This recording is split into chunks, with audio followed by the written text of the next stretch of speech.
Good morning. Today's Bible reading comes from Exodus 11 through, not 11 through 14.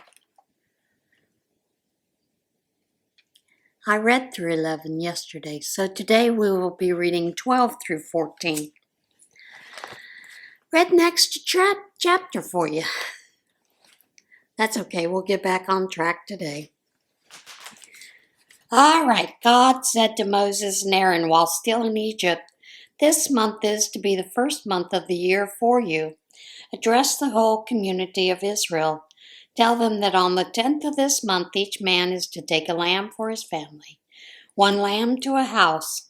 If the family is too small for a lamb, then share it with a close neighbor, depending on the number of persons involved. Be mindful of how much each person will eat. Your lamb must be a healthy male, 1 year old. You can select it from either the sheep or the goats. Keep it pinned until the 14th day of this month and then slaughter it.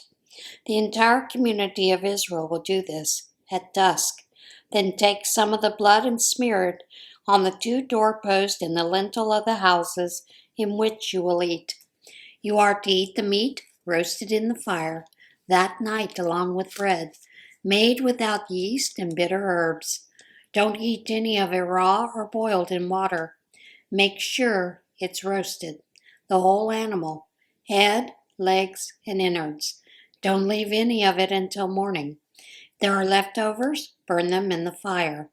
And here's how you are to eat it. Beautifully dressed with your sandals on and your stick in your hand. Eat in a hurry. It's the Passover to God. I will go through the land of Egypt on this night and strike down every firstborn in the land of Egypt, whether human or animal, and bring judgment on all the gods of Egypt. I am God. The blood will serve as a sign on the houses where you live. When I see the blood, I will pass over you. No disaster will touch you when I strike the land of Egypt. This will be a memorial day for you. You will celebrate it as a festival to God down through the generations, a fixed festival celebration to be observed always.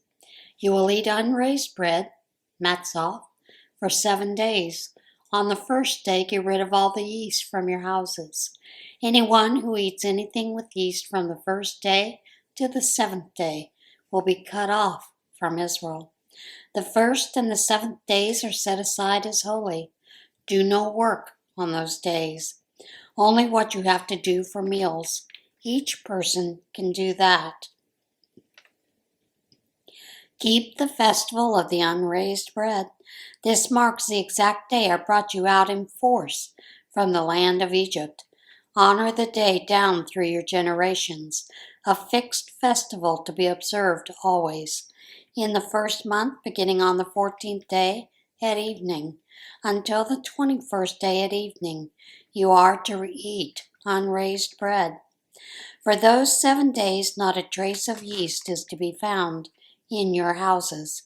Anyone, whether a visitor or native of the land, who eats anything raised shall be cut off from the community of Israel. Don't eat anything raised, only matzah, or as we call it, matzah. Moses assembled all the elders of Israel. He said, "Select a lamb for your families and slaughter the Passover lamb. Take a bunch of hyssop and dip it in a bowl of blood and smear it on the lintel and on the 2 doorposts. No one is to leave the house until morning. God will pass through to strike Egypt down. When he sees the blood on the lintel and the 2 doorposts, God will pass over the doorway. He won't let the destroyer enter your house to strike you down with ruin." Keep this word. It's the law for you and your children forever. When you enter the land which God will give you as he promised, keep doing this. And when your children say to you, "Why are we doing this?" tell them, "It's the Passover sacrifice to God who passed over the homes of the Israelites in Egypt, when he hit Egypt with death but rescued us." The people bowed and worshipped. The Israelites then went and did what God had commanded Moses and Aaron. They did it all. At midnight, God struck every firstborn in the land of Egypt, from the firstborn of Pharaoh, who sits on his throne, right down to the firstborn of the prisoner locked up in jail. Also the firstborn of the animals. Pharaoh got up that night, he and all his servants and everyone else in Egypt. What wild wailing and lament in Egypt! There wasn't a house in which someone wasn't dead. Pharaoh called in Moses and Aaron that very night and said, "Get out of here and be done with you. You and your Israelites go worship God on your own terms, and yes, take your sheep and cattle as you've insisted, but go and bless me." The Egyptians couldn't wait to get rid of them. They pushed them to hurry up, saying, "We're all as good as dead." The people grabbed their bread dough before it had risen, bundled their bread bowls in their cloaks, and threw them over their shoulders. The Israelites had already done what Moses had told them. They had asked the Egyptians for silver, gold, things, and clothing. God saw to it that the Egyptians liked the people and so readily gave them what they asked for. Oh yes, they picked those Egyptians clean. The Israelites moved on from Ramses to Succoth, about 600,000 on foot, besides their dependents. There was also a large crowd of riffraff tagging along, not to mention the large flocks and herds of livestock. They baked unraised cakes with the bread dough they had brought out of Egypt. It hadn't raised. They'd been rushed out of Egypt and hadn't had time to fix food for the journey. The Israelites had lived in Egypt 430 years. At the end of the 430 years, to the very day, God's entire army left Egypt. God kept watch all night, watching over the Israelites as he brought them out of Egypt. Because God kept watch all Israel, for all generations will honor God by keeping watch this night, a watch night. God said to Moses and Aaron, "These are the rules for the Passover. No foreigners are to eat it. Any slave, if he's paid for and circumcised, can eat it. No casual visitor or hired hand can eat it. Eat it in one house. Don't take the meat outside the house. Don't break any of the bones. The whole community of Israel is to be included in the meal. If an immigrant is staying with you and wants to keep the Passover to God, every male in his family must be circumcised. Then he can participate in the meal. He will then be treated as a native son, but no uncircumcised person can eat it. Same law applies both to the native and the immigrant who is staying with you. All the Israelites did exactly as God commanded Moses and Aaron. That very day God brought the Israelites out of the land of Egypt, tribe by tribe. God spoke to Moses, saying, "Consecrate every firstborn to me, the first one to come from the womb among the Israelites, whether person or animal, is mine." Moses said to the people, "Always remember this day. This is the day when you came out of Egypt from a house of slavery. God brought you out of here with a powerful hand. Don't eat any raised bread. You are leaving in the spring month of Abib, when God brings you into the land of Canaanite, the Hittite, the Amorite, the Hivite, and the Jebusite, which he promised to your fathers to give you, a land lavish with milk and honey. You are to observe this service during this month. You are to eat unraised bread for 7 days. On the seventh day there is a festival celebration to God. Only unraised bread is to be eaten for 7 days. There is not to be a trace of anything fermented, no yeast anywhere. Tell your child on that day, this is because of what God did for me when I came out of Egypt. The day of observation will be like a sign on your hand, a memorial between your eyes and the teaching of God in your mouth. It was with a powerful hand that God brought you out of Egypt. Follow these instructions at the set time, year after year after year. When God brings you into the land of the Canaanites, as he promised you and your fathers, and turns it over to you, you are to set aside the first birth out of every womb to God. Every first birth from your livestock belongs to God. You can redeem every first birth of a donkey if you want to by substituting a lamb. If you decide not to redeem it, you must break the neck. Redeem every firstborn child among your sons. When the time comes and your son asks you, "What does this mean?" you tell him. God brought us out of Egypt, out of a house of slavery, with a powerful hand. When Pharaoh stubbornly refused to let us go, God killed every firstborn in Egypt, the firstborn of both humans and animals. That's why I make a sacrifice for every first male birth from the womb to God and redeem every firstborn son. The observance functions like a sign on your hands or a symbol on the middle of your forehead. God brought us out of Egypt with a powerful hand. It so happened that after Pharaoh released the people, God didn't lead them by the road through the land of the Philistines, which was the shortest route. For God thought, if the people encounter war, they'll change their minds and go back to Egypt. So God led the people on the wilderness road, looping around to the Red Sea. The Israelites left Egypt in military formation.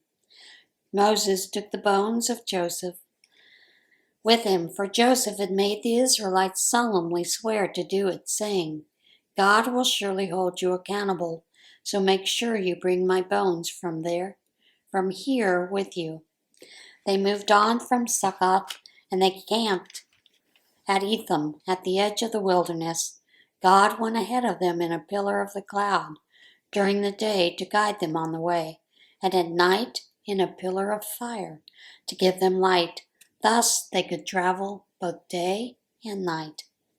The pillar of cloud by day and the pillar of fire by night never left the people. God spoke to Moses, "Tell the Israelites to turn around and make camp at Pi-hahiroth, between Migdol and the sea. Camp on the shore of the sea opposite Baal-zephon. Pharaoh will think the Israelites are lost. They're confused. The wilderness is closed in on them. Then I'll make Pharaoh's heart stubborn again, and he'll chase after them. And I'll use Pharaoh and his army to put my glory on display. Then the Egyptians will realize that I am God." And that's what happened. When the king of Egypt was told that the people were gone, he and his servants changed their minds. They said, "What have we done, letting Israel, our slave labor, go free?" So he had his chariots harnessed up, got his army together, took 600 of his best chariots, with the rest of the Egyptian chariots and their drivers coming along. God made Pharaoh, king of Egypt, determined to chase the Israelites as they walked out on him without even looking back. The Egyptians gave chase and caught up with them where they had made camp by the sea. All Pharaoh's horse-drawn chariots and their riders, all his foot soldiers there at Pi-hahiroth opposite Baal-zephon. As Pharaoh approached, the Israelites looked up and saw them, Egyptians, coming at them. They were totally afraid. They cried out in terror to God. They told Moses, "Weren't the cemeteries large enough in Egypt so that you had to take us out here in the wilderness to die? What have you done to us, taking us out of Egypt? Back in Egypt, didn't we tell you this would happen? Didn't we tell you? Leave us alone here in Egypt. We're better off as slaves in Egypt than as corpses in the wilderness." Moses spoke to the people. "Don't be afraid. Stand firm and watch God do his work of salvation for you today. Take a good look at the Egyptians today, for you're never going to see them again. God will fight the battle for you, and you'll keep your mouth shut. God said to Moses, "Why cry out to me? Speak to the Israelites, order them to get moving. Hold your staff high and stretch your hand over the sea. Split the sea. The Israelites will walk through the sea on dry ground. Meanwhile, I'll make sure the Egyptians keep their stubborn chase. I'll use Pharaoh and his entire army, his chariots and horsemen, to put my glory on display, so that the Egyptians will realize that I am God." The angel of God that had been leading the camp of Israel now shifted and got behind them. And the pillar of cloud that had been in front also shifted to the rear. The cloud was now between the camp of Egypt and the camp of Israel. The cloud enshrouded one camp in darkness and flooded the other with light. The two camps didn't come near each other all night. Then Moses stretched out his hand over the sea, and God, with a terrific east wind all night long, made the sea go back. He made the sea dry ground. The sea water split. The Israelites walked through the sea on dry ground, with the waters a wall to the right and to the left. The Egyptians came after them in full pursuit, every horse and chariot and driver of Pharaoh racing into the middle of the sea. It was now the morning watch. God looked down from the pillar of fire and cloud over the Egyptian army and threw them into a panic. He clogged the wheels of their chariots. They were stuck in the mud. The Egyptians said, "Run from Israel. God is fighting on their side and against Egypt."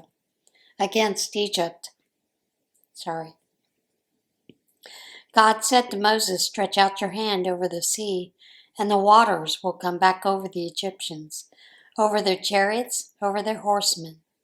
Moses stretched his hand out over the sea. As the day broke and the Egyptians were running, the sea returned to its place as before.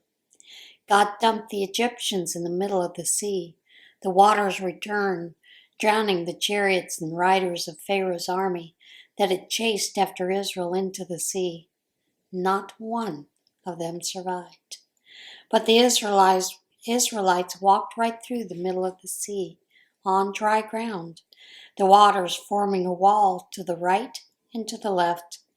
God delivered Israel that day from the oppression of the Egyptians.